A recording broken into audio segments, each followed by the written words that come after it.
it's not the task of this court to make policy on the interest of this group. It's to ascertain the meaning of the legislation that Parliament has enacted. I would caution people against the temptation to overread this judgment. It's come out of the United Kingdom, it's in a very specific context, and really importantly, the judges here are not deciding a philosophical question about what constitutes a man or a woman. They are deciding a legal question about what the meaning of woman, and man for that matter, and what the meaning of sex is in that UK legislation. And the courts were very clear on that. They said it's not the task of this court to make policy on the interest of this group.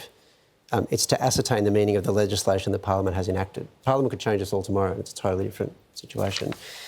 And the question for Australia is, our legislation is different in some quite important ways.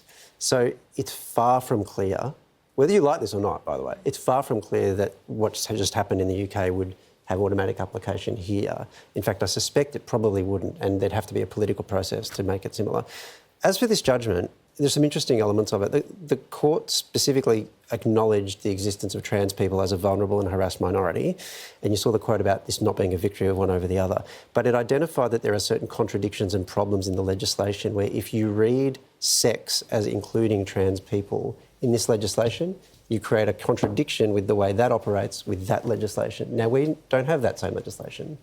And so they're going through a very technical exercise.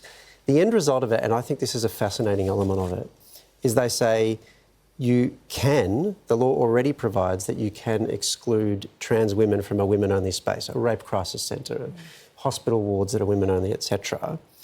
But the exclusion has to be proportionate. That's the quote that the court used. I don't know exactly what that will mean in practice.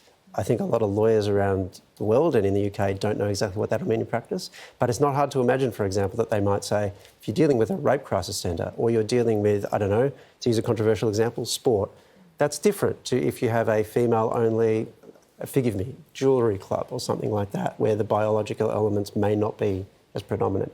I don't know 100% that's true, that that's the way it would shake out, but it could well be. Yeah. And so let's just keep our powder dry. I understand the emotions.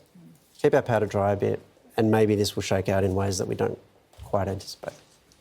My worry is that you will see this kind of rhetoric become dangerous because it gets weaponised, and people who don't have that nuance or haven't read that then take that to be something else. And that's on us. Yeah.